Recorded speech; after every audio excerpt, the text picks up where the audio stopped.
Hello and welcome to the latest episode of the Racing PodBlast. We're back with me, Tony Mack, and Ben Aiken from Narrowing the Field.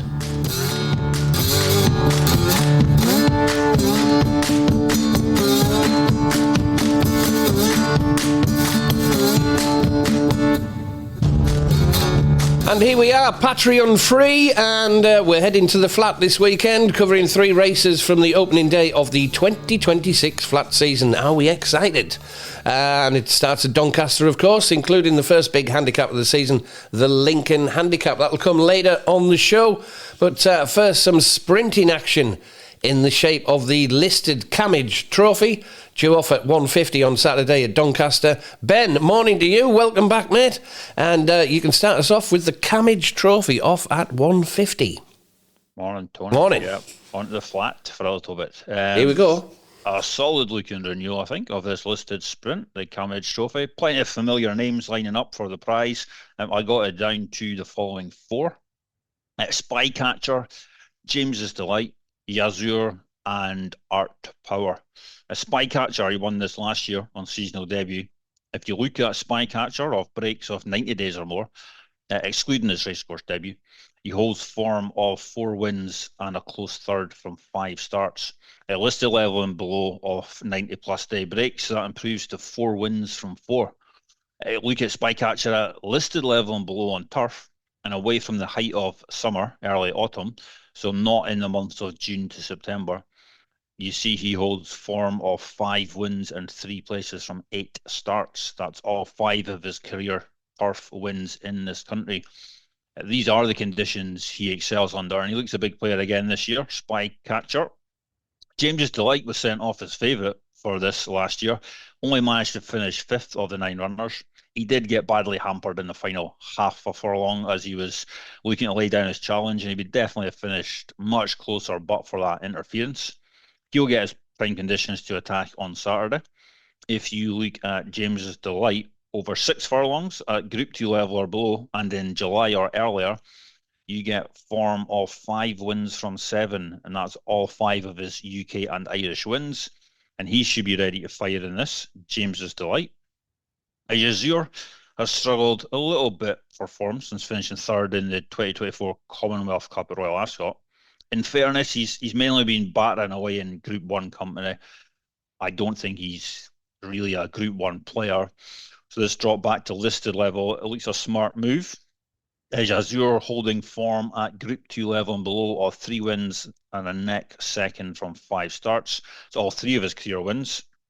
And he should be better suited to this lower level. And Art Power, he's the other I want to mention. He looks the potential early pace angle in this sprint, and he could get to dictate things out front on his own, which naturally could give him a bit of an advantage, especially if the others let him build up any sort of lead.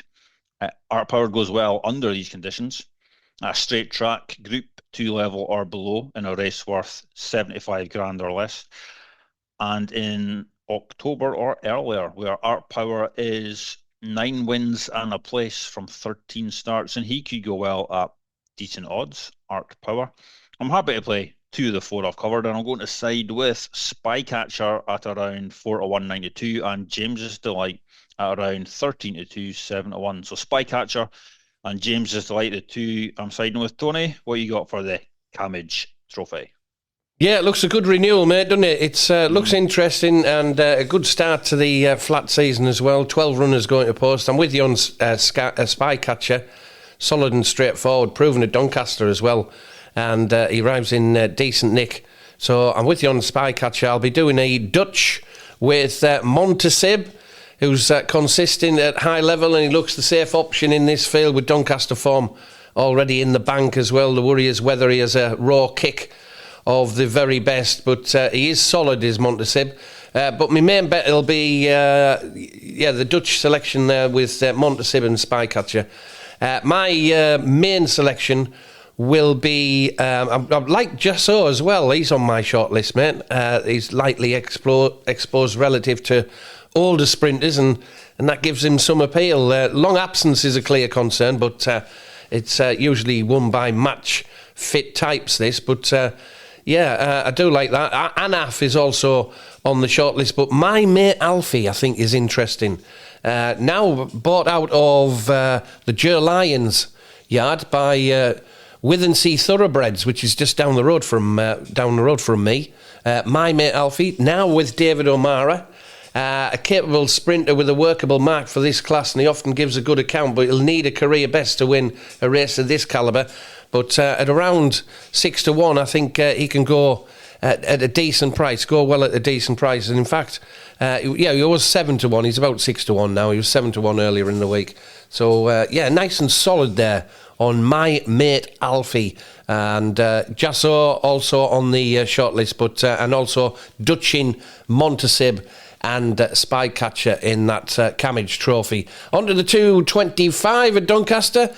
22, I think, still hold their place in the Spring Mile Handicap, Class 2 Handicap, over a mile. Ben, what do you fancy for the Spring Mile? Yeah, an open-looking race, as you'd expect for the Spring Mile. I managed to get it down to the following 4. Desperate Dan, Principality, Cadarn, and Classic Encounter.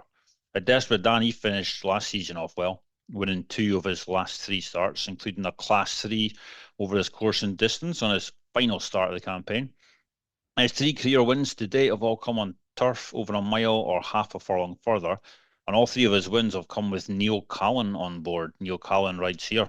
If you pull those 3 conditions together, turf races over 1 mile or 1 mile and half a furlong with Neil Callan riding, then Desperate Dan shows form of 3 wins and a 4th from 4 starts. And he was poorly drawn on that 4th as well, so it was a better run than it looked. He gets those conditions here, and he looks at a player in this, Desperate Dan. Principality, he's back down to his last winning mark of 88. That should see him get competitive again. If you look at Principality from marks of 89 or less at Class 2 level or less, and in September or earlier, he has 2 wins and 2 places from 4 starts. That's both his career wins. He finished last season off the 5th of 11 at Newmarket in November. Well, that's a much better effort than the finishing position suggests. He was drawn on the wrong side that day, but comfortably won his side of the draw. And he did go my notebook as a badly drawn horse to keep an eye open for on his next start, this run being his next start.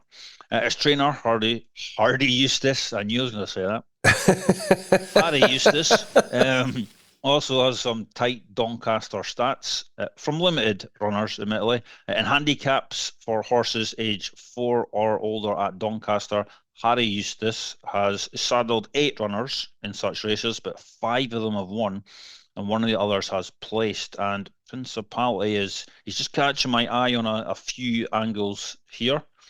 Cadarn is having his first run for Kevin Ryan here. Sticking him back over a straight 1 mile trip looks a smart move. He's run over a straight mile twice previously and won both times, which are both his previous career wins. He's still unexposed as a 5-year-old. This is only his 9th career start, only his 5th in a handicap. And his mark of 88 doesn't look beyond him, certainly based on the evidence of those 2 1 mile wins he posted last year. Yet to run on ground with any cut in it, so a little bit of an unknown there, but he could go well at tasty prices. Cadarn and Classic Encounter, he's the other on my short list. He finished off last season with a fine 3rd over 1 mile 1 at Newmarket in September. He won on a seasonal debut at Redcar last season, so we know he's one that can be ready to fire first time up. And he does go well under the conditions he faces on Saturday.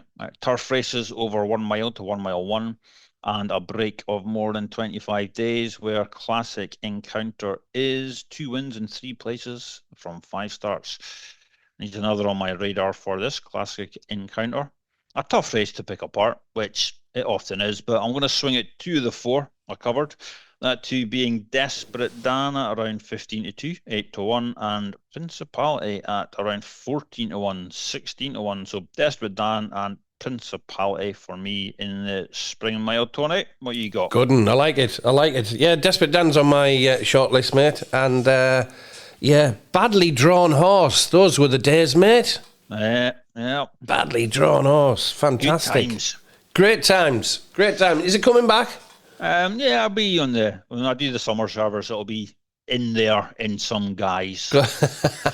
Good stuff. Yep. Good stuff.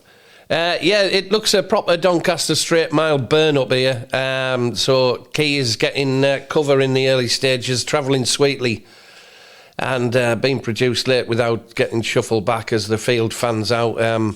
I've got Mascala and Desperate Dan, course and distance know-how, and I think they can hold a position and strike when the gaps appear. I've got Rainbow Nebula on my short list. Improver with the strongest late rattle as well. He can get going late, and if he gets a decent tour from that draw, he could be dangerous. Classic Encounter is a reliable grinder for place money. While High on Hope is the dark horse if the tempo drags him into it, and hopefully they'll be racing in or behind the pace, just behind the pace. Classic Encounter for me, he's usually runs his race and has shown he can cope with competitive handicaps, but he can be a little one-paced at times when the taps are turned on, so fingers crossed he doesn't get caught flat-footed. More place than a win appeal there for Classic Encounter. And my other one that I'll be playing is Rainbow Nebula, progressive 4-year-old, arriving in winning form and looks the type who will relish a proper, strongly run mile. And if he gets the cover and the pace is strong, he can finish late on. It's a big field, and it's a big field handicap, and the race often forms into groups as well. You want a horse that can travel and handle a proper tempo, and ideally has the tactical pace to hold a position without doing too much early. Getting on the wrong side of the pace can make life a little bit difficult for you. So Classic Encounter and Rainbow Nebula, I think Classic Encounter's around 12s and Rainbow Nebula around 16. I do like Desperate Dan as well. Big shout for Desperate Dan there. Moving on to the big one now, the 332 at Doncaster, the Lincoln Handicap, Class 2 Heritage Handicap over 1 mile. What a great race. We love this. The opener, straight mile, proper gallop test, especially early in the season when conditions can be a bit dead. It's raining here in Yorkshire, where we are at the minute, so I don't know where it... Well, Doncaster's near to you, Ben, isn't it? What's the weather been like the last 48 hours? No, it's been raining on and off. Yeah. Not much sun. I think I looked at the weather at Doncaster. Looks like they're going to have a bit of rain, I think. Yeah. It's probably not going to dry out. Not sure it'll get much. I reckon the good to soft in places. Yeah. Roughly what we're going to have. But yeah, it's wet, but it's not tanking it down, thankfully. What do you fancy for the Lincoln, mate? Yeah, well, I think there's a few in this that look strong on the race trends that I'll be posting out to members later on today. Looks the usual tricky early season puzzle to pick apart. It muddied further by the potential early pace in the race, or rather the potential lack of early pace in the race. No obvious out-and-out front runner in the field. Botanical from stall 3 and Urban Lion from stall 2, they have been prominent or right up on the front end at times, and could be that one of that two find themselves making the pace in the early stages. 22 runners going to post, so hard to think there won't be at least a decent enough early pace at play. Just where that comes from is it's just not easy to pinpoint, but maybe a potential for there to be a small pace bias to the bottom third of the draw, the low numbers. In regards to a shortlist, it's a race I'm going to have another proper dig into before I properly settle on selections, but the following 3 highly likely to be on my shortlist. Eternal Force, Valvano and Rogue Diplomat. Oh, get in there. I like the sound of that. Eternal Force runs here for Willie Haggis. Bids to win the race for the 5th time since 2007 does Haggis. His previous 4 winners were all running here off a break of 180 days or more and ran in a handicap last time out. William Haggis horses meeting that profile in the Lincoln have returned 4 winners and a place from just 6 qualifiers. Eternal Force meets that profile this year. He's a horse clearly on the up and still unexposed. He won his last 3 starts last season, the last 2 coming in handicap company. His win at Newbury 2 starts ago has been backed up by the 3rd and 4th, both winning next time out. His 3-length win at Haydock on his final start of the campaign has been boosted by the 2nd and 3rd, both winning since, so his form looks solid coming into this. He also meets a strong William Haggis angle. I have plugged into my database that looks at haggis runners stepping up one class level from their last start.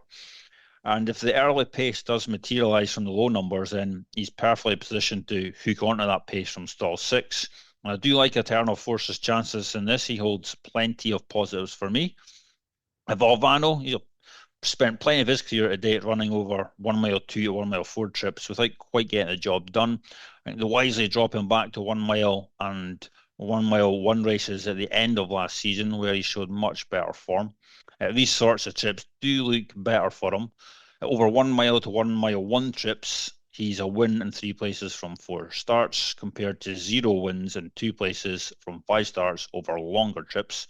They also stick blinkers and a tongue tie on him for the first time here, just to try and spark a bit more life into him. And he's in my thoughts just now, Valvano. And Rogue Diplomat, he comes here on a steep upward curve, having won his last 4 starts, all over 7 furlongs. The last 2 here at Doncaster. First of those Doncaster wins looks particularly strong, with multiple winners emerging from that race since. It needs to now prove his stamina over trips longer than 7 furlongs. Hasn't quite seemed to be as effective on his previous starts over further than 7, but stamina could kick in as he ages. So it's a race I'm going to have another pick through once we're done here, but I do like Eternal Force for William Haggis and Kieran Fallon. Added to the positives I already mentioned for the horse, Kieran Fallon rides the straight Doncaster track really well, especially over 7 furlongs to a mile on horses aged 5 or younger and horses starting at 14 to 1 or shorter. He holds a 31% strike rate under those conditions.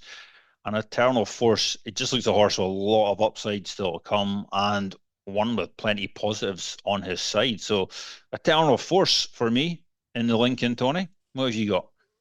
I've got Eternal Force.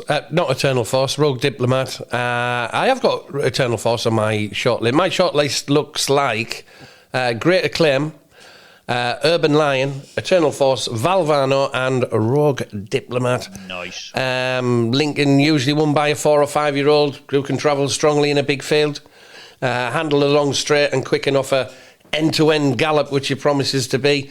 Eternal Force looks the right type, progressive. Still well treated if he has one more step forward as well. Rogue Diplomat's interesting. Arrives in winning form and his profile screams improver for me. But he has it to prove at this depth. And Valvano for King Ralph is he's solid and dependable, and the sort who will be on the premises if the visor keeps him focused. That is Valvano. Not the visor, the blinkers. First time blinkers. And he gets the splits as well. And Urban Lion as well. I do like Urban Lion at decent prices, around 20 to 1 Urban Lion. Stall 2, big help from uncomplicated mile handicapper, and he looks the type who can hold a position without burning too much petrol if he gets a clean run through, and he can outrun market expectations. That's Urban Lion. Rogue Diplomat, I'm already going for with you. Ben Valvano, I'm already with you. Urban Lion, I'm with. And also, if you want a big outsider, I've got Great Acclaim. Tough, reliable, who's usually around the action, but he has to prove he can give weight away. Improving 4-year-olds on a straight mile opener, of course, and place claims if it becomes a stamina test late on. That's Great Acclaim, who's around 33s, I think. At the minute, but it's a great race in store, and my shortlist once again is Eternal. I've got the name, Eternal Force, Great Acclaim, Urban Lion, Valvano, Rogue Diplomat, and so there we go with Ben on and 2 of those. Good stuff. Many thanks for listening to the latest edition of the Racing PodBlast. Very best luck with your bets at Doncaster. Remember, gamble responsibly. It is the first day of the flat season, so don't go too overboard. And we'll hopefully see you all again soon in the next episode of the Racing PodBlast. Cheers, Ben. Cheers, Tony.